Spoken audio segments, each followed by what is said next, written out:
Baik. Assalamualaikum warahmatullahi wabarakatuh. Salam. Bismillah, alhamdulillahirabbil alamin, wassalatu wassalamu ala asyrafil anbiya'i wal mursalin wa ala alihi wa ashabihi rasulillahi ajmain. Asyhadu an la ilaha illallah wahdahu la syarikalah wa asyhadu anna Muhammadan abduhu wa rasuluh sallallahu alaihi wasallam wa ba'd. 91,1 FM Radio Robbani, merajut ilmu dan peradaban, generasi Robbani dimanapun antum berada, dan juga pemirsa KMTV dimanapun antum bisa menyimak siaran kita di kesempatan malam hari ini.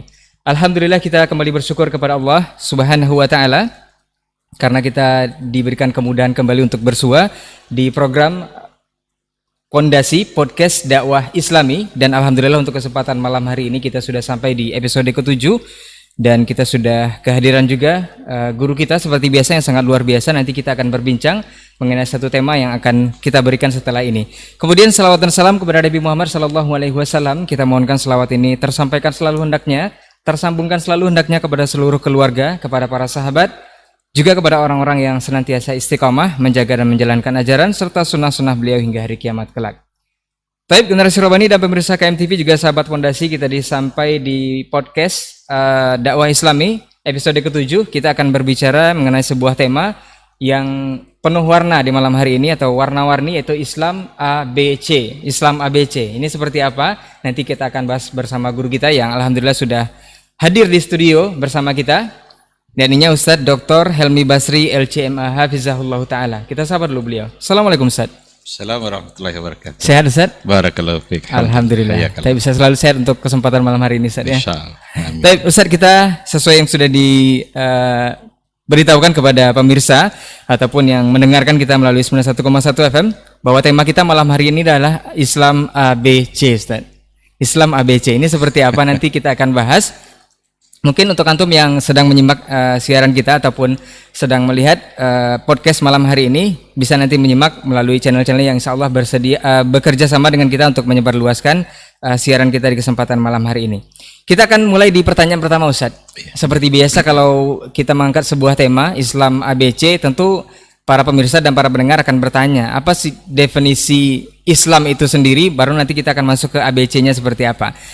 Kita akan mengetahui apa definisi Islam sesungguhnya dan apakah Islam itu bisa dikatakan sebuah kelompok, golongan ataupun firqah Ustadz. Karena ada yang mengatakan Islam itu, kalau kita dulu di sekolah dasar mengatakan Islam itu kepanjangan dari Isya, subuh, lohor, asar, maghrib, itu Islam gitu Ustadz. Ada juga mengatakan Islam itu ya Islam yang selamat atau seperti apa.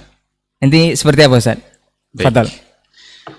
Bismillahirrahmanirrahim. Alhamdulillah wassalatu wassalamu ala Rasulillah wa ala alihi wa sahbihi wa mawalah. Para pemirsa dan para pendengar yang dimuliakan Allah, mari kita kembali bersyukur pada Allah Subhanahu wa Ta'ala yang sedalam-dalamnya pada malam hari ini kita masih kembali diizinkan oleh Allah untuk berbagi ya, untuk berbicara, berbincang-bincang seputar Islam. Mudah-mudahan ini adalah sesuatu yang bermanfaat dan bisa menjadi ibadah bagi kita bersama. Juga kita harus bersalawat dan salam untuk Rasulullah Sallallahu Alaihi Wasallam. Allahumma salli ala Muhammad wa ala ali Muhammad. Mudah-mudahan kita berharap kita semua bisa mendapatkan syafaatnya insya Allah di Yaumul Mahsyar. Baik para pendengar dan para pemirsa yang dimuliakan Allah serta ikhwah yang hadir di studio pada malam hari ini, kita akan berbincang-bincang dengan dalam sebuah tema ya, Islam ABC. Ya. Saya menyebut Islam ABC itu terbayang pula kecap ABC. Kalau kecap ABC itu manis ya. Nah. Tapi kalau Islam ABC itu entah manis entah pahit. Nah, ini yang akan kita perbincangkan insya Allah. Namun sebelum kita masuk kepada intinya, kita sesuai dengan apa yang ditanyakan tadi, Islam itu sebenarnya apa gitu. Ini menjadi penting untuk kita ketahui. Secara bahasa, Islam itu punya makna yang banyak. Bisa diartikan kepada berserah diri atau selamat. Jadi kan Islam itu kan selamat. Selamat. Atau tunduk, atau patuh gitu. Atau intinya setidaknya adalah bagaimana kita menunjukkan kepasrahan dan ketundukan kita secara total dan konsisten kepada Allah Subhanahu wa Ta'ala, yang tujuannya adalah untuk mendapatkan keselamatan tentu saja. Tapi Islam sebagai sebuah agama itu kan dalam bahasa Arabnya adalah din kan. Kalau dalam Al-Quran dikatakan inna dina indallahi al-Islam, din yang benar itu di sisi Allah adalah Islam. Maka Islam sebagai sebuah agama itu bisa kita artikan sebagai sebuah manhaj atau konsep yang datang dari Allah Subhanahu wa Ta'ala untuk mengatur kehidupan umat manusia yang terdiri nanti dari akidah dan syariah. Jadi kalau kita bicara Islam sebagai sebuah agama, berarti yang ada dalam pikiran kita adalah sebuah konsep, sebuah manhaj yang sempurna, paripurna, yang datang dari Allah Subhanahu wa Ta'ala, yang disampaikan melalui Rasulnya, dan risalah yang dibawa itulah yang disebut dengan Islam, yang di dalamnya ada persoalan akidah dan ada persoalan ibadah. Yang namanya agama pasti ada sesuatu yang menjadi pondasi, dan di atas pondasi itu nanti akan dibangun berbagai macam hal, yang kalau dalam hal ini adalah ibadah dan muamalah. Syariat itu mencakup nanti baik persoalan ibadah atau persoalan muamalah begitu. Nanti kita juga akan melihat itu kadang-kadang Islam itu disebut bersamaan dengan kata iman. Ya kan? Ada Islam, ada iman. Nah, kalau dalam penggandengan dua kata seperti itu sekaligus, maka Islam di sini juga memiliki pengertiannya sendiri. Kalau seandainya iman itu lebih cenderung untuk dikatakan sebagai sesuatu yang bersifat keyakinan kita kepada Allah, keyakinan kita kepada Rasul, malaikat, itu persoalan iman, kepercayaan kita. Maka kata Islam di situ jadinya adalah menunjukkan sesuatu yang bersifat zahir gitu, bersifat amal nyata. Maka kita mendengar dan kita juga sudah diajarkan apa itu rukun Islam, apa itu rukun iman, gitu. Jadi kalau digandengkan nanti iman dengan Islam, itulah maksudnya. Tapi kalau disebut hanya Islam saja dan itu sebagai sebuah agama, sebagai sebuah din, itu konsep yang paripurna yang mencakup ke dalamnya baik persoalan iman. Karena iman itu sendiri nanti akan menjadi bagian dari agama, bahkan bagian yang terpenting dari agama. Ketika dikatakan umpamanya wala tamutunna illa wa antum muslimun, janganlah kamu mati kecuali dalam keadaan berislam. Berarti kecuali dalam keadaan berpegang teguh dengan sebuah konsep yang sudah diturunkan oleh Allah dan disampaikan oleh Rasulullah Sallallahu Alaihi Wasallam, yang mencakup ke berbagai lini kehidupan, yang diawali dengan sebuah pondasi akidah, tauhid, iman. Setelah itu baru di atasnya dibangun berbagai macam hal. Itu kira-kira gambaran sekilas tentang apa itu Islam. Nah, tentang definisi saja. Jadi antum yang selama ini mungkin keliru ya mengatakan Islam itu adalah kepanjangan dari sholat. Kalau seandainya ada orang yang mengartikan Islam kepanjangan dari Isa, subuh, jadi pas di L-nya itu lohor dipaksa-paksakan gitu. Jadi kan lohor jadinya kan. Itu di Arab sendiri nggak dikenal sih deh. Itu pendangkalan, itu pendangkalan pemaknaan Islam. Di Arab tidak dikenal hal-hal yang seperti itu tentu saja. Itu di antara bentuk kreativitas orang kita kan kreatif dia dalam memberikan istilah-istilah itu ya. Tetapi jangan dipahami bahwa Islam itu hanya pada yang 5 itu saja. Bahkan akan menjadi salah nanti ketika Islam itu dipandang hanya dari sisi itu saja. Bahkan Islam itu merupakan satu konsep yang tadi kita katakan mencakup ke dalam berbagai persoalan kehidupan. Baik persoalan ibadah, baik juga pada persoalan muamalah, bahkan dalam keseharian kita. bagaimana kita membangun ekonomi, bagaimana kita berpolitik justru sesungguhnya. Itu Islam harus senantiasa dijadikan panduan karena bisa dijadikan panduan. Sejauh mana Ustaz pentingnya, kalau kita sudah tahu definisi tadi Ustaz, kalau bukan itu sebenarnya Islam yang kepanjangan dari sholat tadi, sejauh mana pentingnya Islam ini bagi kehidupan manusia ini Ustaz? Iya, baik. Tentu saja Islam akan sangat urgen sekali bagi kehidupan umat manusia. Ketika Allah Subhanahu wa taala mengutus seorang rasul yang namanya Muhammad sallallahu alaihi wasallam, itu dikarenakan oleh dunia memang membutuhkan kehadiran dia. Jadi masyarakat jahiliyah yang ada pada masa itu, di mana mereka sangat jauh sekali dari berbagai hal yang baik dalam perspektif agama, mereka tidak bisa menentukan kebaikan. Nah, di satu sisi mereka membutuhkan, maka datanglah Rasulullah Shallallahu Alaihi Wasallam itu untuk menyampaikan Islam.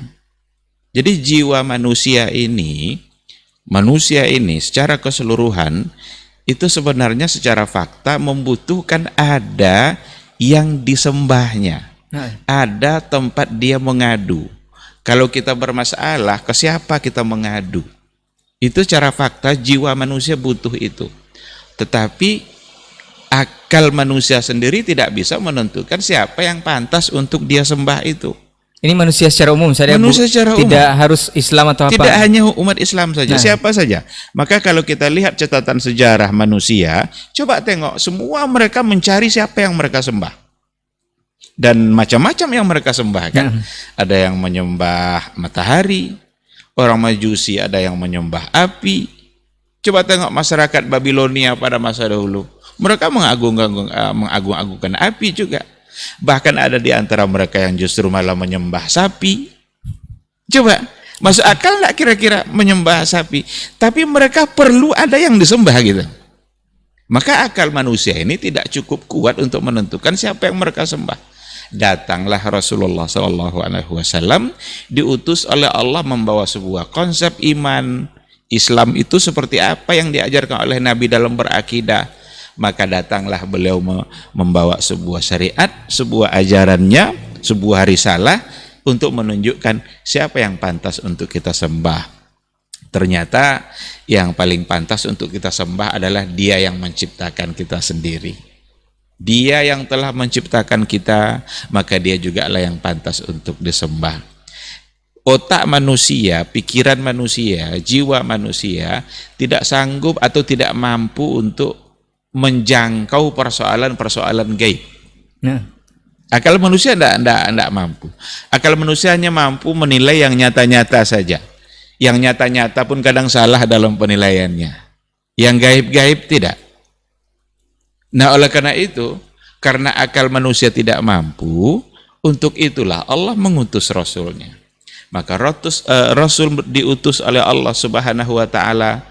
Di antara tugas utamanya adalah untuk menyampaikan persoalan keimanan, yang persoalan keimanan itu rata-rata adalah fokusnya pada hal-hal yang gaib.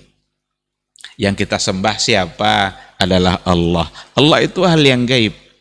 Akal kita tidak bisa memikirkannya. Tidak pernah kita diminta untuk memikirkan Allah, karena memang tidak akan pernah mampu. Yang diminta hanya mengimaninya saja. Cukup kita percaya. Nabi menyampaikan begini kita percaya, udah cukup. Tanpa mencoba untuk mencari tahu lebih jauh seperti apa. Karena memang tidak akan mampu. Manusia akalnya tidak bisa, atau mereka dulu tidak tahu apa yang akan terjadi setelah kematian. Meskipun mereka semua yakin mereka akan mati. Karena kematian itu sudah ada sebelum Nabi diutus. Maka Rasul diutus itu sesungguhnya bukan sekedar menyampaikan bahwa kita akan mati. Bukan sekedar itu. Tapi Nabi itu diutus untuk memberitahukan apa yang akan terjadi setelah kematian. Bahwa akan ada kehidupan lagi setelah kematian, itu perlu Rasul yang menyampaikan. Kalaulah tidak ada Rasul, kita tidak paham. Kalaulah tidak ada Nabi yang diutus oleh Allah Subhanahu wa ta'ala, kita tidak akan bisa tahu bagaimana cara menyembah Allah, bagaimana cara bertauhid yang benar, kita tidak akan pernah bisa mengerti. Maka dengan adanya Rasulullah kita bisa paham, maka Rasulullah satu-satunya akan kita ikuti dalam memahami persoalan akidah dan juga dalam memahami persoalan ibadah.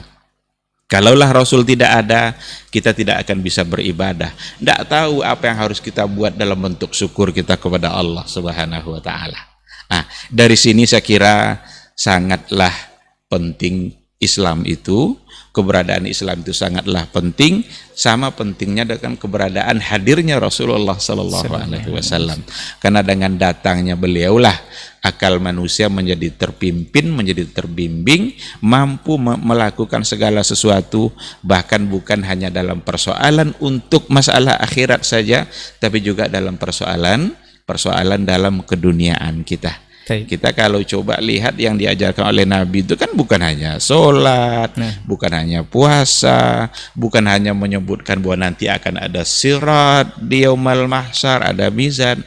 Enggak, sampai kepada persoalan yang terkecil pun atau yang sangat privasi sendiri pun diatur oleh Rasul. Bagaimana cara buang air, bagaimana cara membersihkannya. Dulu orang Eropa tidak pernah bisa tahu cara mandi yang baik itu seperti apa, kecuali setelah Islam masuk, dibawa oleh Tariq bin Ziyad melalui Jabal Tariq, kan Gibraltar gitu ya, yang di bagian Spanyol sana. Mereka yang memperkenalkan Islam, sehingga mereka tahu apa yang harus mereka buat. Nah, jadi dikarenakan oleh manusia ini butuh kepada sesembahan dan mereka sendiri tidak bisa menentukan siapa yang mereka sembah, disitulah perlu datangnya Rasul. Maka datanglah beliau membawa sebuah konsep yang pantas kalian sembah itu hanyalah satu, la ilaha illallah. Tidak ada ilah yang pantas disembah selain Allah, karena Dia yang menciptakan kita, maka Dia juga yang paling pantas untuk kita sembah. Siapa yang mencoba untuk mencari sesembahan selain Allah, maka pasti tidak akan bisa diterima. Nah, gitu saya kira sekilas tentang betapa pentingnya Islam bagi kehidupan umat manusia. Yang pasti pentingnya Islam itu untuk mengarahkan antum dunia wal akhirat agar selamat, Ustaz ya. Iya, itu yang pastinya. Betul. Dan bahkan perlu diketahui juga bahwa hal sekecil itu diatur dalam Islam dan dibawa oleh Rasul. Bahkan untuk masuk kamar mandi aja ada aturan kaki kiri dan kaki kanan, Ustaz ya. Iya. Sampai segitu detailnya aturan Islam, dan itu kira-kira itu sejauh mana pentingnya, itulah salah satu jawabannya mungkin. Itu menunjukkan kesempurnaan gitu kan. Maka akan sangat tidak bisa diterima gitu ketika ada orang menganggap Islam belum sempurna, Islam tidak akan padahal untuk persoalan sepele aja diatur. Padahal yang masalah sepele saja. Jangankan masalah-masalah besar dalam kehidupan, masalah kecil saja Islam mengatur. Cuma kita mau ndak untuk kembali kepada Islam. Itu yang kesadaran itu yang harus muncul hari ini. Jangan justru yang terjadi adalah sebaliknya, bagaimana Islam dianggap kolot, Islam dianggap terbelakang, berpegang kepada Islam seolah-olah kita mundur. Itu hanya bahasa-bahasa orang yang tidak mengerti dengan Islam atau bahasa-bahasa yang datang dari musuh-musuh Islam. Baik, kita mulai masuk ini ke tema, Ustaz. Karena sebagian besar kekeliruan masyarakat kita khususnya di Indonesia ini, atau untuk antum semua yang barangkali saja sudah lama mengikuti ritual atau ajaran berislam secara turun-temurun, karena kita Islam otomatis ya, Bapak Islam langsung kita Islam tanpa perlu syahadat lagi. Nah, kekeliruan sebagian besar ikhwan ataupun masyarakat kita yang berislam khususnya di Indonesia ini, ada yang mengatakan Islam itu berlabel-label, Ustaz. Ada Islam A, ada Islam B yang warnanya merah, Islam A yang warnanya hijau, mungkin ada Islam C, ada Islam D. Ini apakah Islam seperti itu, Ustaz? Atau ada Islam yang ditunjukkan oleh Rasulullah dengan ciri-ciri atau dengan nama itu, Ustaz? Ini seperti apa, Ustaz? Fadhal. Iya. Islam itu sebenarnya tidak mesti dilabel-label seperti itu. Nah, ada Islam A, Islam B. Kalau kita lihat ayat Al-Quran, bahkan akhir-akhir ini ada Islam di Nusantara kan, Ustaz? Islam Nusantara gitu. Justru kalau kita baca pesan-pesan agama yang ada dalam Al-Quran, justru cenderung jangan sampai dilabel.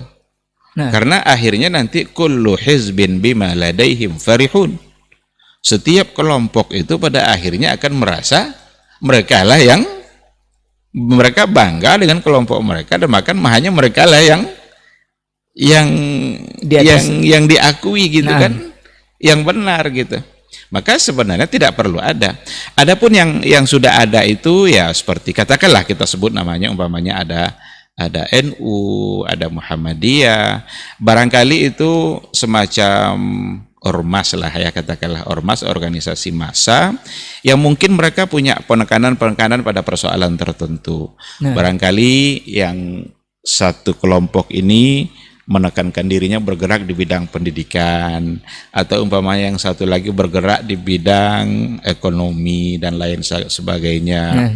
Kalau seandainya untuk tujuan-tujuan itu ya barangkali mudah-mudahan itu adalah cara untuk sisi-sisi mereka bisa membela Islam. Tapi jangan sampai nanti ada satu keyakinan, dan ini harus diberikan pencerahan sebenarnya. Harus diberikan pencerahan bahwa NU itu bukan agama, Muhammadiyah juga bukan agama. Yang namanya agama tetap hanya adalah Islam yang dibawa oleh Rasulullah Sallallahu Alaihi Wasallam. Oleh karena itu tidak boleh kita fanatik dengan kelompok-kelompok yang ada. Silakanlah kalau mau ada juga, kembangkanlah, bergeraklah di bidang apa yang dalam hal tujuan untuk membela agama Islam.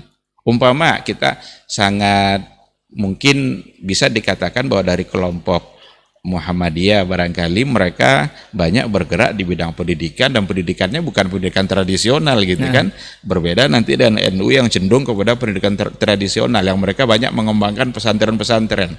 Tapi kalau Muhammadiyah kan lebih kepada pendidikan yang bersifat modern pada kampus-kampus gitu kan. Ya, silakan saja, tapi dalam tujuan untuk membela agama Islam. Petinggi-petinggi mereka harus memberikan pencerahan bahwa ini bukanlah agama yang wajib untuk diikuti. Karena ada terjadi banyak kesalahan di level bawah. Karena dia dari golongan tertentu, dia dari kelompok tertentu, maka dia tidak mau merubah agamanya kecuali yang sesuai menurut kelompoknya itu. Kan gitu. Nah, di sini nanti bisa akan terjadi kesalahan gitu.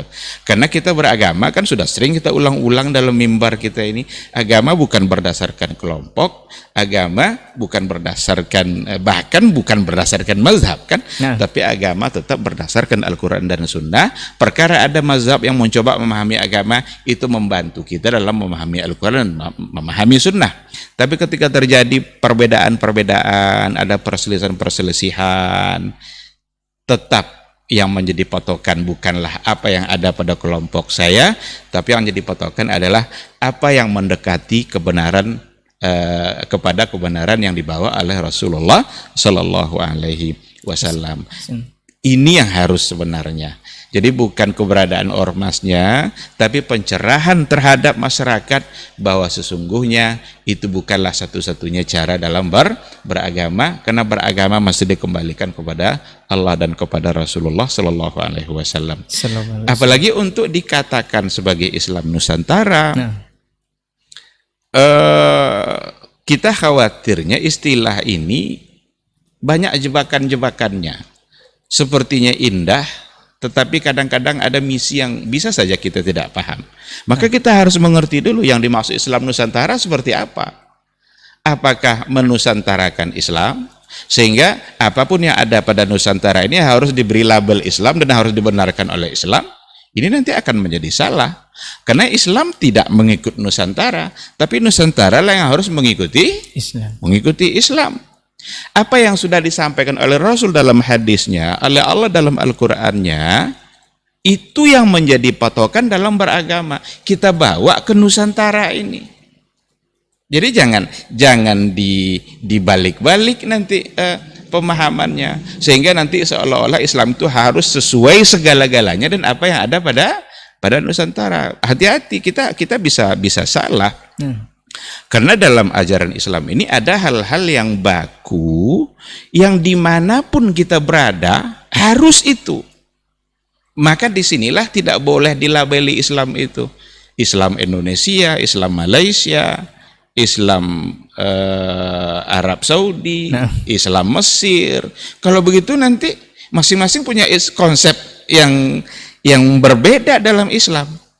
Kalau seperti itu, maka itu akan menjadi salah. Islam itu satu. Inna dina indallahil Islam. Bisa diterapkan salihun likulli zamanin wa makan. Bisa diterapkan dalam setiap masa dan dalam setiap waktu, dalam setiap ruang dan waktu. Dimanapun kita berada, Islam bisa diterapkan di situ. Asal kita mau mengikuti apa yang diatur oleh agama. Kalau seandainya yang dimaksud Islam Nusantara adalah membawa Nusantara ini, jangan Nusantaranya yang dirubah, tapi Nusantaranya yang dilabelkan dengan Islam. Kita khawatir nanti akan terjadi kesalahan. Berapa banyak tradisi-tradisi yang salah dalam Nusantara yang oleh Islam memang itu adalah salah dan harus dirubah. Ketika kita bicara persoalan tauhid umpamanya, persoalan iman, bagaimana kita harus bertauhid dan kita menjauhi syirik. Berapa banyak perbuatan-perbuatan syirik di Nusantara ini yang kita harus katakan itu salah. Sesembahan, sesajian dilemparkan nanti ke pinggir laut mana, harus diantar makanan ini ke atas gunung mana, sebagai cara agar kita selamat dari gangguan-gangguan makhluk gaib. Itu kan syirik. Kita dalam persoalan syirik tidak boleh basa-basi. Harus nyatakan yang syirik adalah syirik. Jadi kalau seandainya itu kan tradisi atau kearifan lokal. Tengok dulu kearifan lokal. Kalau salah oleh agama, maka harus dinyatakan salah. Perkara kita belum bisa berubah itu salah kita. Tapi jangan agama yang dirusak gara-gara kita tidak bisa berubah. Gini dia. Jadi tengok yang dimaksud dengan Islam Nusantara apa. Ini mohon maaf barangkali pendengar juga mungkin pemirsa barangkali banyak yang tidak setuju dalam persoalan ini atau juga setuju. Alhamdulillah, kita dan saya hanya mengajak kita berhati-hati dalam menggunakan istilah. Jangan sampai kita dikelabui oleh sebuah istilah yang ternyata ujung-ujungnya adalah mengacak-acak Islam. Ujung-ujungnya adalah bagaimana membuat Islam menjadi kabur. Islam itu sesuai akan dibawa kemana saja asal kita pahami Islam itu secara baik. Dalam persoalan keduniaan kita umpamanya, kan dalam hidup ini kan setidaknya hanya ada dua. Ada al-ibadat, ada al-adat. Ada hubungannya sama persoalan ibadah yang hubungannya sama agama. Ada persoalan al-adat, ini kebiasaan-kebiasaan keseharian kita yang kita boleh berkembang. Nggak mesti kita sama dengan orang Arab. Kita pakai peci nasional, peci hitam silakan saja. Nggak perlu pakai sorban Ustaz ya? Nggak perlu kita pakai sorban.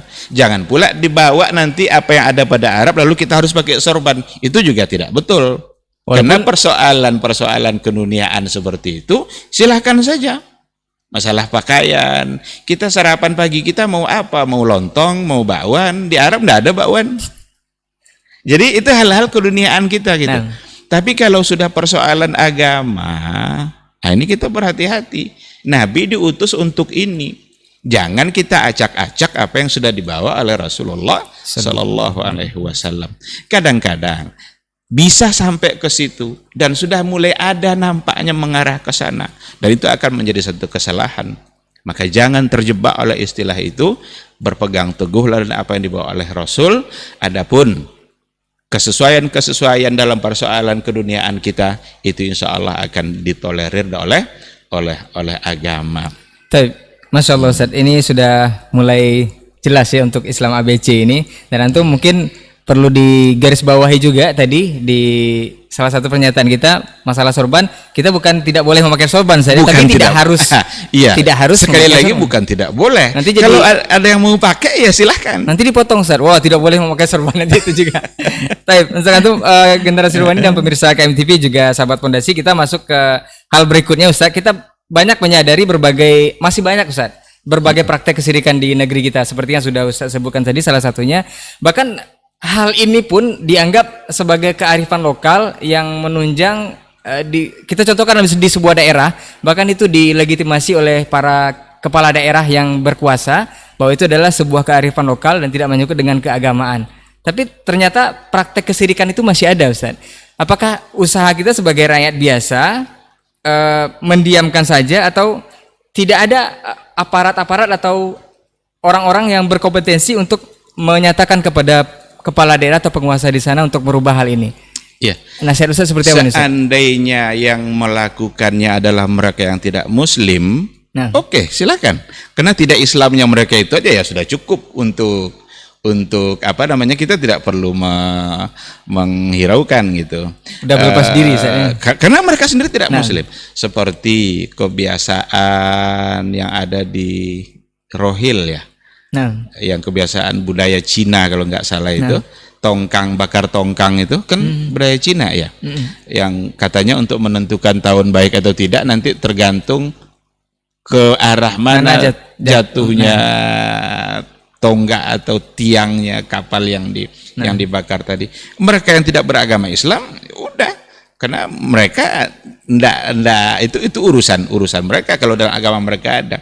Cuma seandainya itu dilakukan oleh yang Muslim, kalau seandainya itu dilakukan oleh yang beragama Islam, kita berkewajiban untuk memberitahukan bahwa itu adalah perbuatan yang salah dalam agama, karena syirik adalah perbuatan yang paling dimurkai oleh Allah Subhanahu wa ta'ala.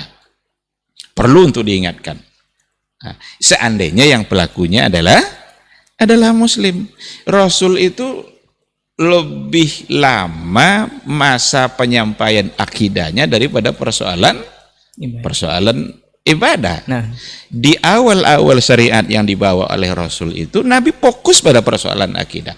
Bagaimana memurnikan tauhid, hanya menyembah Allah, dan bagaimana benar-benar terhindar dari perbuatan syirik.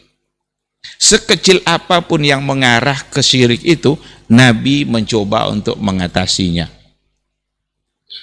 Bukan hanya persoalan menyembah patung saja, ada hal-hal kecil yang kadang tidak disadari. Apa contohnya? Dalam sebuah hadis dikatakan oleh Rasul, la tiara, tidak boleh ada kepercayaan kepada burung, karena itu bisa mengacu kepada kesyirikan. Berarti kan Nabi antisipasi kan? Dan di kita juga ada itu, kalau ada burung gagak yang lewat di atas rumah, siap-siap aja lah, ini ada yang akan mati di dalam rumah itu. Padahal tidak pun lewat burung gagak akan mati semua yang dalam rumah itu kan. Tapi muncul satu keyakinan kadang dan itu kadang membawa kepada ketakutan. Dari awal sudah diantisipasi hal yang sekecil itu. Hal yang seperti itu. Kalau persoalan menyembah patung itu sudah jelas, itu jadi kebiasaan mereka. Ada Manat, Lata, Uzza, Hubal. Nabi dalam hadisnya Al-Quran juga datang langsung membantah itu. Tapi ada hal-hal lain yang menjadi kebiasaan-kebiasaan pada masa jahiliyah dulu, dan di situ mengandung unsur kesyirikan. Ketika ada onta yang dikalungkan sesuatu, ada bunyi-bunyian, antisipasi ini, awas itu kata Rasul. Jangan-jangan di situ ada unsur kesyirikan. Berarti persoalan syirik ini persoalan yang memang harus diwaspadai, sekecil apapun unsur kesyirikan. Karena dengan cara itulah kita bisa memurnikan tauhid. Tidak mungkin bisa ketemu antara iman dengan syirik, itu tidak mungkin. Ini mukmin sejati, ini orang yang benar-benar ikhlas, tidak akan mungkin bercampur dengan syirik. Selagi ada syirik berarti belum murni tauhidnya. Nah, jadi apa yang terjadi di Indonesia, seandainya ada hal-hal yang di situ ada unsur-unsur kesyirikan, perlu disampaikan. Tentu saja menyampaikannya dengan fakta, data, dalil-dalil dan argumentasi yang kuat, serta didukung oleh cara yang benar dalam menyampaikan sesuatu.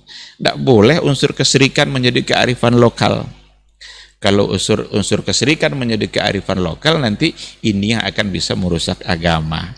Hancur agama kita gara-gara menjaga kearifan lokal. Padahal nanti itu semua di akhirat akan diminta pertanggungjawabannya dari semua yang kita lakukan itu. Itu yang harus kita waspadai, kita sampaikan kepada masyarakat, bahwa semua yang kita lakukan, semua yang kita ucapkan, itu akan ada pertanggungjawabannya nanti di hadapan Allah Subhanahu wa ta'ala. Ustaz, tadi praktek kesyirikan yang sudah digambarkan seperti yang tadi. Bahkan sekarang ada juga Ustaz, kalau kita berbicara ini karena ranah Islam ABC ini, ranah Islam yang beragam di Indonesia ini, ada juga praktek-praktek kalau dulu kita identik dengan katakanlah praktek kesyirikan yang berbau perdukunan, Ustaz.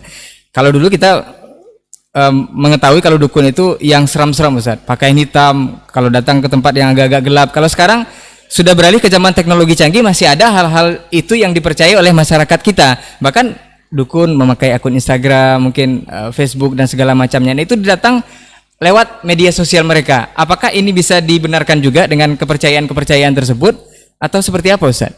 Iya, yang harus kita lihat di sini adalah substansi yang terjadi seperti apa. Nah, secanggih apapun teknologi, kalau seandainya substansinya adalah syirik, maka akan disebut sebagai sebuah kesyirikan. Dan ini perlu juga diwaspadai atau dipahami secara baik setidaknya istilahnya. Tapi penampilannya sekarang sudah Ustaz pakai jas, pakai dasi itu, sekarang pakai jenggot, ya. Nama tidak merubah hukum. Yang akan menjadi kepastian hukum itu, menetapkan hukum itu adalah substansi yang terjadi. Oleh karena itu, umpamanya ini kita coba cerna kata dukun. Umpamanya dukun ya.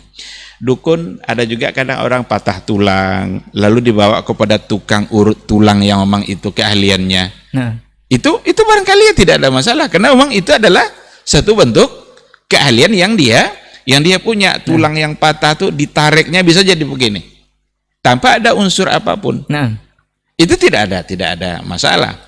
Tapi kalau seandainya tidak ada hubungannya, tidak ada logikanya, tidak ketemu logikanya gitu, apa yang dilakukan dengan apa yang diobati, di sini kita mulai harus mewaspadainya. Walaupun namanya bukan dukun, karena namanya paranormal atau namanya orang pintar, macam-macam istilah. Kadang dibuatkan nama-nama yang membuat kita menjadi tidak lagi menganggap itu sebagai sebuah kesalahan. Dan itu di mukadimah dikelabui juga, Ustaz. Nanti kita tidak meminta kepada ini, kita meminta kepada Allah. Jangan lupa sholat. Nanti diajarkan juga itu, Ustaz. Tapi tetap makanya yang jadi patokan di sana adalah substansinya seperti apa, apa yang dilakukannya, apakah memang itu sesuatu yang salah atau tidak. Kalau seandainya memang adalah sebuah tindakan yang salah, maka tidak bisa dibenarkan. Dia menggunakan apa itu tidak lagi merubah hukum yang tadi itu. Mau pakai Instagram, saya pernah melihat satu acara itu pengobatan melalui telepon.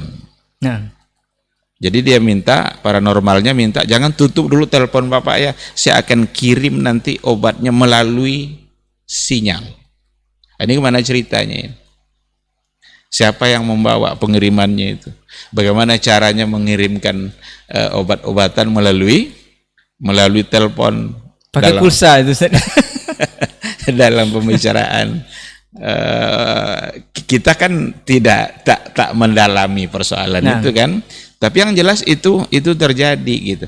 Nah, hal-hal yang seperti ini kita perlu waspadai. Dalam kehidupan ini kan kita yang dihisap itu kan proses kan.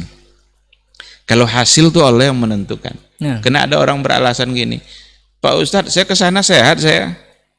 Tapi ke dokter saya berkali-kali tidak ada sehat. Pas datang saya ke bapak yang satu tuh sehat langsung.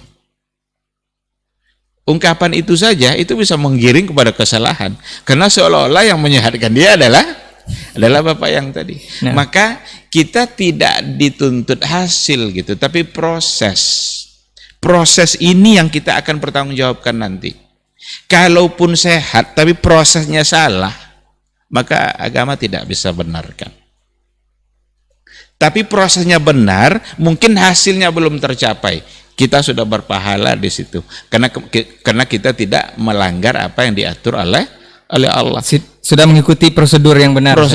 Saya sering contohkan begini. Ada contoh. Dua orang umpamanya kelaparan. Yang satu curi uang kawannya, beli nasi makan kenyang. Tapi yang satu lagi, yang tadi dicuri uang kawannya, beli nasi makan kenyang.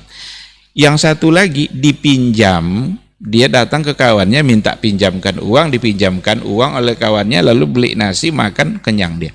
Sama-sama kenyang enggak? Sama. Tapi apakah dua proses itu sama? Tidak. Berbeda. Yang mencuri kenyang juga, tapi prosesnya salah, dia berdosa. Yang meminjam kenyang juga, tapi prosesnya benar. Jadi dalam kehidupan kita ini, kita akan bertanggung jawab dalam semua proses yang kita lakukan itu. Jangan hanya tergiur oleh hasil saja. Saya berkali-kali ke sana tidak sehat-sehat, tapi pas datang ke dukun yang satu itu langsung saya sehat. Ingat, prosesnya benar atau tidak. Kalau prosesnya yang salah, maka pertanggungjawabkanlah nanti di hadapan Allah, walaupun sehat. Karena sebenarnya kesehatan itu bukanlah datang dari siapa-siapa, itu juga hanya atas kehendak Allah Subhanahu wa ta'ala. Kira seperti itu. Masya Allah. Jadi kenapa ini kita bahas untuk antum semuanya di Islam ABC ini? Inilah warna-warni Islam yang selama ini kita dengar dan kita saksikan berbagai praktek di masyarakat kita, dan justru ini yang akan kita luruskan Islam seperti apa sebenarnya yang dibawa oleh Rasulullah Sallallahu Alaihi Wasallam. Satu tren lagi Ustaz, kita masuk ke milenial saat ini yang masih berbau Islam ABC ini, warna-warni Islam di Indonesia khususnya. Tren yang beredar ada di media sosial, kita sebutlah salah satu aplikasi yang saat ini sangat banyak peminatnya khususnya di kalangan generasi muda. Ada yang mereka di sana mengupload sebuah status atau beranda yang mereka bilang di sana itu meminta kepada langit Ustaz. Soalnya narasinya seperti ini. Wahai langit, turunkanlah hujan. Ini seolah-olah mereka mengagungkan langit untuk menurunkan hujan. Kita tahu bahwa itu hal sekecil itu bisa terjerumus kepada kesyirikan. Kalau kita melihat seperti ini Ustaz, fenomena seperti ini, bukankah mereka generasi pelanjut sejarah, penerus estafet Ustaz? Bagaimana kita menjelaskan kepada generasi muda? Apakah kita langsung tebak ini adalah kesyirikan atau seperti apa Ustaz? Iya. Nah, barangkali nanti bisa berbeda antara perbuatannya dengan pelakunya gitu ya. Nah, kalau pelakunya itu yang generasi TikTok ini kadang-kadang ya macam-macam yang mereka lakukan, asalkan nanti banyak yang nge-like kan. Nah, banyak yang nanti suka dan mereka enggak lagi terlalu memikirkan apa yang saya lakukan, pokoknya saya melakukan sesuatu yang berbeda dari yang lain, yang entah dia paham entah tidak. Seandainya dia paham apa yang dilakukan itu sebagai sebuah kesalahan lalu dilakukan juga, ini akan sangat berbahaya bagi agama dia. Tapi kadang-kadang dia tidak mengerti yang diucapkan itu kira-kira salah atau tidak. Maka kita dalam hal ini harus bedakan antara perbuatan dengan pelaku. Dan memang itu harus dijaga sebenarnya. Ketika kita mengatakan itu adalah sebuah perbuatan syirik, nanti tidak serta-merta kita langsung menghukumkan bahwa pelakunya seorang musyrik. Nah, perbuatan begini ini kalau dilakukan menggiring kita kepada kufur atau bisa disebut sebagai kufur, tapi pelakunya tidak serta-merta nanti dihukumkan sebagai orang yang kafir.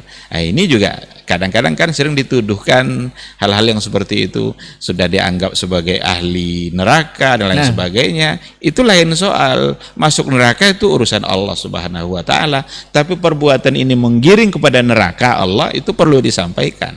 Nah, jadi dalam yang dicontohkan tadi, yang berhak meminta langit berbuat itu hanya Allah. Dalam Al-Quran itu ada ayatnya itu ketika dulu pada masa Nabi Nuh terjadilah banjir besar, ya kan? Semua tenggelam kecuali yang masuk ke dalam kapalnya Nabi Nuh. Ketika semua sudah tenggelam, waqila ya ardu bula'i wa ya sama, ada dihitab oleh Allah bumi dan juga dihitab oleh Allah langit. Apa kata Allah? Ya ardu bla'i ma'ak, telanlah airmu, wahai bumi telan airmu. Karena air sudah banyak, diperintahkan oleh Allah, dihitab oleh Allah bumi agar bumi itu menelan air yang banyak. Lalu Allah juga bilang wa ya sama aqli'i, wahai langit. Nah, wahai langit kan, karena langit itu makhluk Allah dan Allah berhak untuk memerintahkan apa yang dia mau. Aqli'i, hentikan pula turun hujanmu. Jadi air yang ada diminta bumi untuk menelannya, sedangkan langit diminta pula menghentikan agar tidak turun hujan. Allah pantas dia menyuruh seperti itu karena makhluknya. Langit itu makhluk Allah yang begitu besar, bahkan tanda-tanda kebesaran Allah. Langit itu kan. Nah sekarang ada orang yang wahai langit turunkan air, apa hak dia menyuruh seperti itu? Di sini. Jadi perbuatan seperti itu, perbuatannya itu perbuatan yang bisa kita katakan salah karena dia mengkhitab sesuatu yang tidak pantas untuk dia khitab seperti itu. Bagaimana mungkin dia meminta kepada langit untuk menurunkan hujan? Atau kalau seandainya bahasa-bahasa syair, ini kadang lain lagi. Bahasa-bahasa syair kadang-kadang kan bahasa-bahasa yang kadang majas, kadang metafora gitu kan. Ketika dikatakan langit, tapi yang dia maksud adalah dia yang ada di langit. Itu kalau seperti itu ya silakan saja. Karena sebenarnya dia menggunakan bahasa yang dikatakan wahai langit, tapi yang dimaksud adalah dia yang di langit. Cuma generasi TikTok kan tidak paham yang gitu-gitu tuh kan. Jauh kali dia mereka yang gitu-gitu tuh.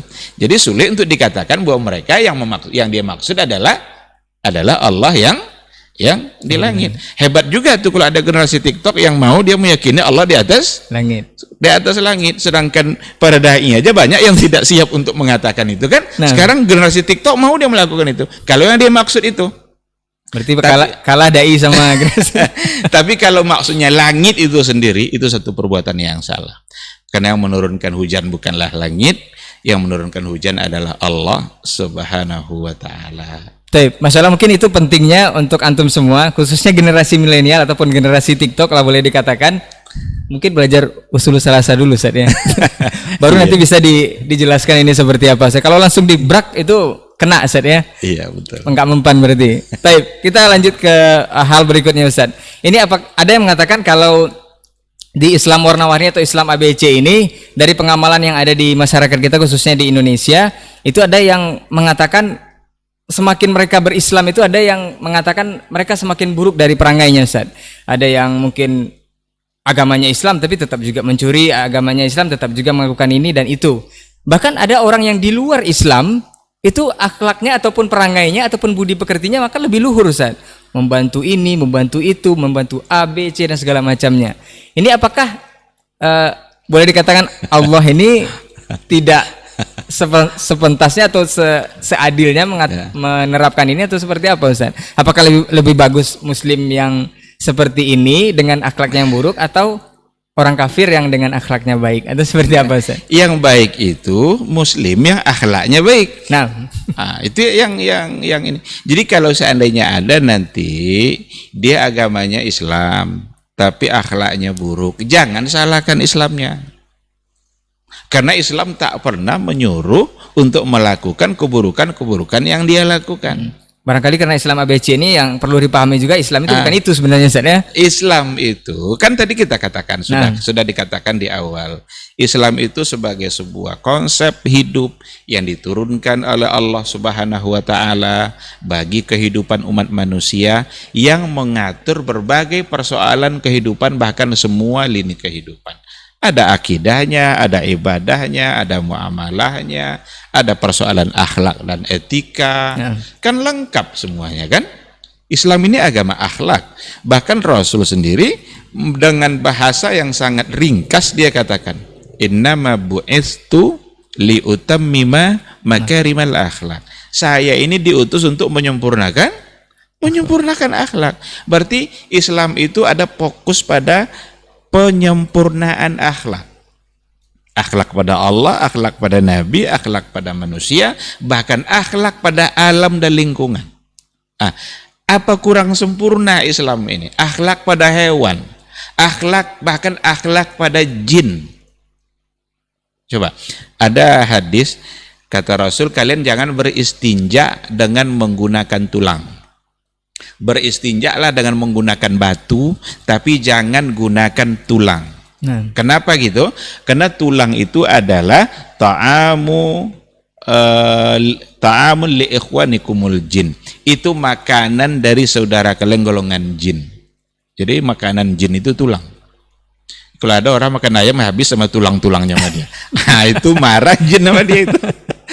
Diborong semuanya. Diborong semua. Karena tulang itu makanan. Jangan salah kan nanti jin juga bisa marah kan karena makanan dia bisa. Itu sebenarnya betapa Islam itu mengatur semua hal. Sampai ini masalah jin pun diatur oleh Islam. Padahal gaib tidak kelihatan Ustaz ya, diatur. Padahal gaib kan tidak kelihatan, kayak apa dia makan tulang kita juga tidak tahu. Kita tinggalkan tulang di kantong plastik sampah juga masih ada tulang itu kan, entah sudah dimakan entah belum sama jin kan. Tapi yang saya maksud betapa persoalan akhlak itu menyentuh semua kehidupan. Nah, jadi kalau ada umat Islam yang akhlaknya tidak baik, itu bukan karena, jangan salahkan Islamnya. Itu salahkan dia yang tidak mengerti konsep Islam dalam berakhlak. Nah, di satu sisi ada pula mungkin mereka yang mungkin tidak Islam tapi akhlaknya baik. Itu menggambarkan bahwa Islam itu sesuai dengan fitrah manusia. Berarti dia berbuat sesuai dengan fitrahnya. Karena dia tidak Islam, berarti dia tidak berbuat atas nama Islam kan? Tapi fitrah kemanusiaannya mengajak untuk berbuat baik sesuai dengan yang diajarkan Islam, dan itu menggambarkan bahwa Islam sangat sejalan dengan fitrah manusia. Tak satu pun syariat Islam yang bertentangan dengan fitrah manusia. Dalam persoalan hubungan seksual umpamanya, fitrah manusia selalu ingin melakukan itu, maka turun agama mengatur persoalan ini. Ada fikih munakahat agar nanti yang kalian lakukan itu menjadi pahala. Ini langkahnya diatur oleh agama.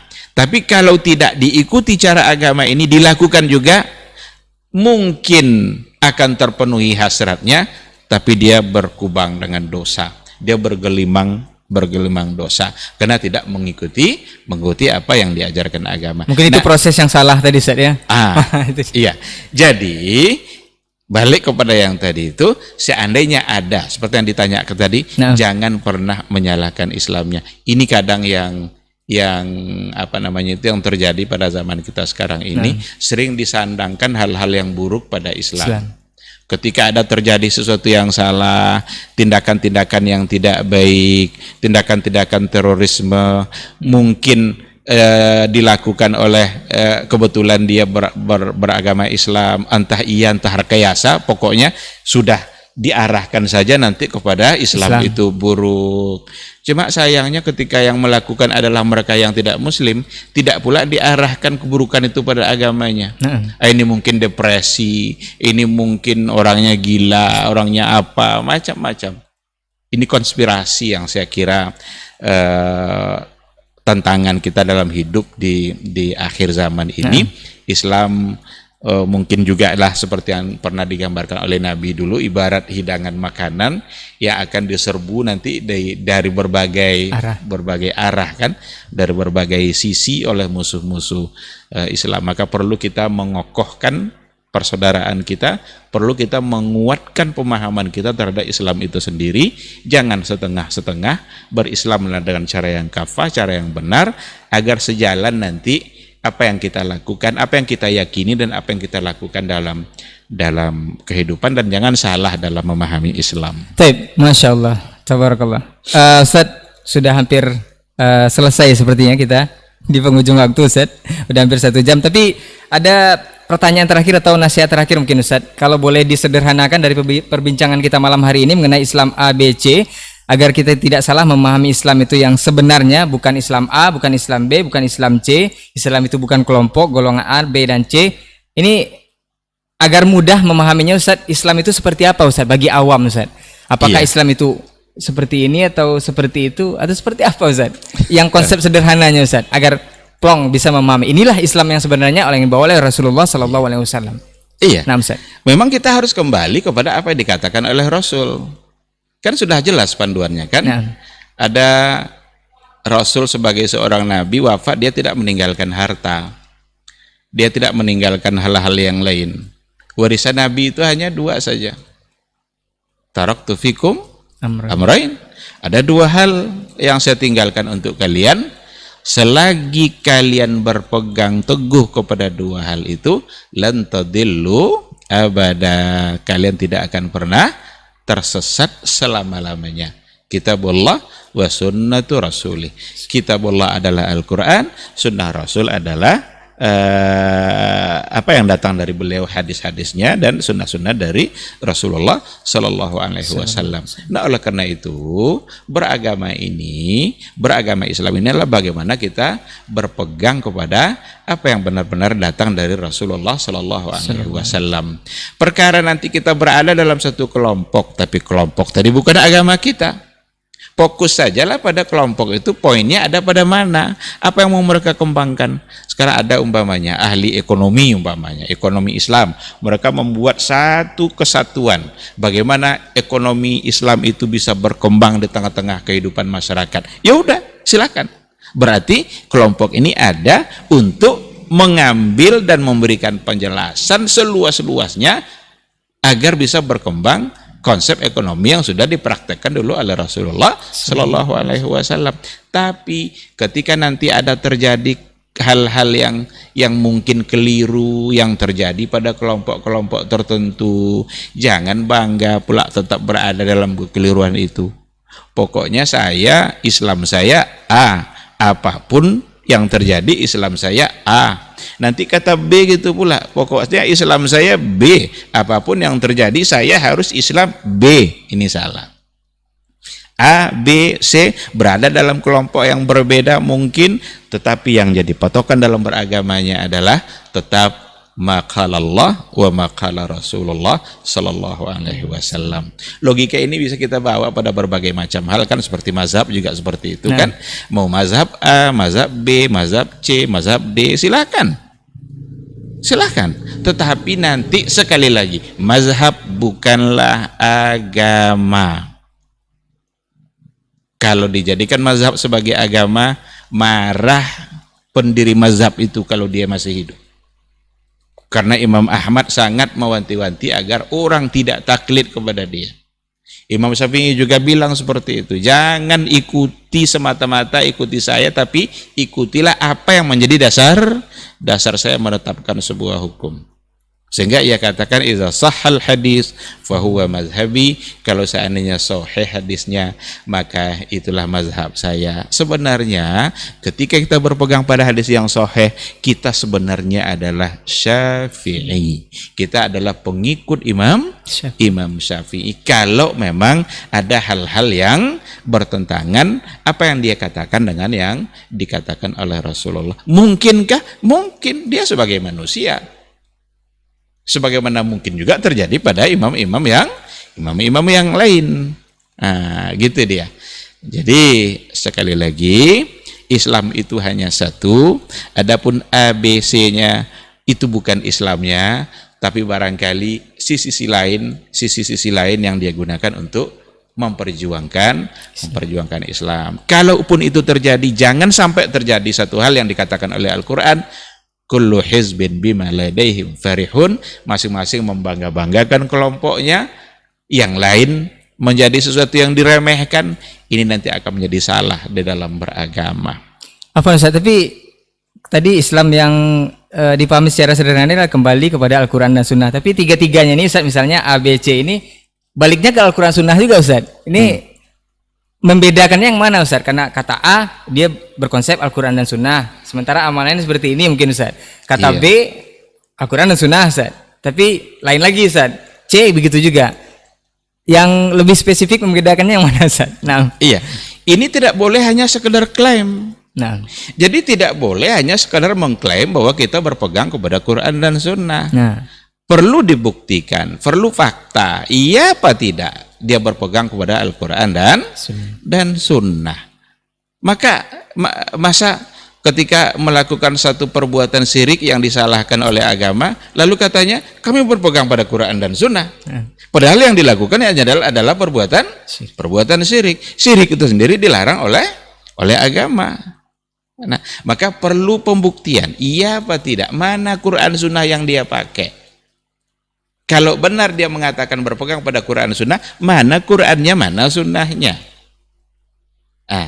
Itu yang harus. Seandainya dalam beberapa permasalahan yang masuk dalam kategori ikhtilaf atau khilafiyah yang diperselisihkan oleh para ulama, yang memang benar-benar bisa dirujuk kepada Quran dan Sunnah, lalu mereka berbeda, perbedaan itu harus ditolerir, mesti ditolerir.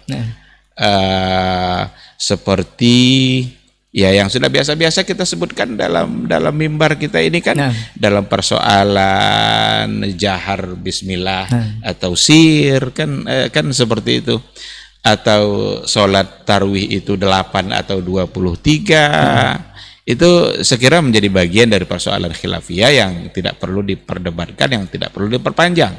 Berhak mereka masing-masing mengatakan saya berpegang pada Quran dan Sunnah. Jika memang ada, oke, silahkan. Tapi kalau tidak ada, jangan dikhilafiyah-khilafiyahkan. Yang tidak nampak dasarnya sama sekali dari Quran dan Sunnah, lalu ngaku-ngaku sebagai Quran dan Sunnah, ini berhati-hati. Kita beragama ini apa yang diinginkan Allah, bukan apa yang kita inginkan. Agama ini intinya kita tunduk. Bahkan Islam itu sendiri diantara maknanya al-inqiyad wal khudu', tunduk dan patuh. Berarti bagaimana kita menunjukkan kepatuhan kita. Seandainya memang ternyata kita keliru, kita tidak sesuai dengan dalil yang ada, apa yang membuat kita berat untuk meninggalkan? Jangan sampai nanti kayak Abu Talib, pamannya Rasul, udah tahu dia yang dibawa Nabi itu benar, tahu dia, bahkan dia bela pula lagi Rasul itu dalam berdakwah. Tapi ketika diajak untuk menerimanya, dia malu kepada kaumnya. Karena dia sebagai petinggi, dia sebagai pemuka, malu dia kepada masyarakatnya, malu dia untuk meninggalkan kebiasaan-kebiasaan jahiliyahnya, sampai pada akhirnya dia tidak berhasil diislamkan oleh Rasulullah Sallallahu Alaihi Wasallam. Jangan sampai sifat itu yang ada. Sebagai tokoh masyarakat, sebagai dai yang sudah sangat terkenal sekali, malu rasanya saya meninggalkan pendapat lama. Hati-hati, ini pertanggungjawaban ada di hadapan Allah Subhanahu wa ta'ala. Yang harus dilakukan adalah semangat Umar bin Al-Khattab. Umar bin Al-Khattab dulu kan pernah kita contohkan dalam kajian diktat ya. Kita ulang lagi untuk memperkuat. Dia menolak itu Rasul itu wafat. Semua orang yakin Nabi wafat, dia bilang enggak. Enggak katanya, jangan coba-coba bilang Nabi wafat, saya penggal lehernya. Ketika dibacakan ayat oleh Abu Bakar As-Siddiq, wa ma Muhammadun illa rasulun qad khalat, pingsan Umar, lalu kemudian sadar kembali. Setelah itu dia langsung meyakini benar Rasul sudah wafat. Betapa cepatnya dia meninggalkan apa yang dia yakini tadi ketika dia mendapatkan ayat dan dalil-dalil yang pasti. Semangat ini yang harus ada. Jangan semangat yang ada pada Abu Talib. Hanya karena malu kepada kaumnya, malu kepada pengikutnya, malu kepada orang yang sudah selama ini mengaguminya. Tidak. Kebenaran adalah apa yang datang dari Allah dan datang dari Rasulullah Sallallahu Alaihi Wasallam. Masya Allah, tabarakallah. Jazakallah khairan. Sudah sampai 1 jam kita di pondasi untuk kesempatan hari ini. Mudah-mudahan ini juga menjadi pondasi untuk antum semua agar berislam lebih seperti Islam yang sesungguhnya. Islam ya Islam, dan Islam bukan A, B, dan C atau Islam A, B, C. Insya Allah kita akan ketemu lagi di podcast edisi berikutnya. Jazakallahu khairan untuk perhatian antum semua. Afwan untuk semua salah kata dan gila bicara. Kita tutup dengan doa kafaratul majelis. Subhanakallahumma wa bihamdika asyhadu an la ilaha illa anta astaghfiruka wa atubu ilaik. Wassalamualaikum warahmatullahi wabarakatuh. Ketahuilah bahwa ketika kita mengikuti sebuah majelis ilmu, itu sesungguhnya Allah sedang memberikan kepada kita sekian banyak fadilah dan keutamaannya. Karena sungguh sangat mulia orang-orang yang berada di majelis ilmu. Orang-orang yang berada di majelis ilmu adalah orang-orang yang akan dimudahkan baginya jalan menuju surga Allah. Dalam hadis dikatakan oleh Rasulullah sallallahu alaihi wasallam, man salaka tariqan yaltamisu fihi ilman sahalallahu lahu tariqan ilal jannah. Barang siapa yang menempuh satu jalan di mana tujuannya adalah untuk mendapatkan ilmu, maka Allah akan mudahkan baginya jalan menuju surga. Surga itu perlu iman, dan mendapatkan surga itu perlu ilmu. Maka di majelis ilmu lah kita bisa menumbuhkan iman kita, dan di majelis ilmu lah kita bisa mendapatkan ilmu pengetahuan. Maka sering-seringlah menghadiri majelis yang bisa menambah iman kita dan juga bisa menambah ilmu, agar surga Allah itu benar-benar semakin dekat dengan kita bersama.